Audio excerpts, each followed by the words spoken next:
City life style ఇదో స్వర్గసీమ. నిద్రపోని నగరంలో అర్ధరాత్రి దాటిన అంతులేని వినోదం, ఉల్లాసం. పూర్తి వివరాలకు చదవండి రేపటి సాక్షి హైదరాబాద్ ఎడిషన్. ఏపీ శాసన మండలిలో మద్యం బెల్ట్ షాపులపై వేడి చర్చ కొనసాగుతోంది. ప్రభుత్వ తీరుపై వైఎస్ఆర్సీపీ ఎమ్మెల్సీలు తీవ్ర ఆగ్రహం వ్యక్తం చేశారు. రాష్ట్రంలో విచ్చలవిడిగా బెల్ట్ షాపులు నడుస్తున్నాయని, నిబంధనలకు విరుద్ధంగా పర్మిట్ రూములు పెడుతున్నారని మండిపడ్డారు.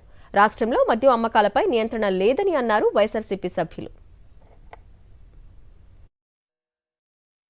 రాష్ట్రంలో నూతన మద్యం పాలసీ అని చెప్పారు అధ్యక్ష.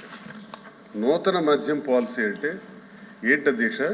2014 నుంచి 19 వరకు 4398 ఇంచుమించు దుకాణాలు ఉంటే దాన్ని కుదించి 2938 షాపుల వరకు కుదించి ప్రభుత్వమే ట్రాన్స్పరెంట్గా మద్యం అమ్మకాలు చేస్తుంటే ఆ విధానాన్ని మార్చి నేను ప్రశ్నిస్తున్నాను అధ్యక్ష.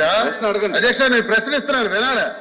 ఆ విధానాన్ని మార్చి మళ్ళీ 3338 షాపులు అంటే 467 షాపులు పెంచి ఈరోజు మీరు టెండర్స్ ఇచ్చారు. టెండర్స్ ఇచ్చే విధానంలో భయంకరంగా రౌడీజం జరిగింది అధ్యక్ష, గూండాయిజం జరిగింది. మీరు ఏం చెప్పదలుచుకున్నారు? మీరు ఏం అడగదలుచుకున్నారు? అడగండి. అడుగుతున్నాను అధ్యక్ష, ఇది నూతన మద్యం విధానమా? ఇదే నూతన మద్యం విధానం అధ్యక్ష? మంత్రి గారు చెప్పిన దాని మీద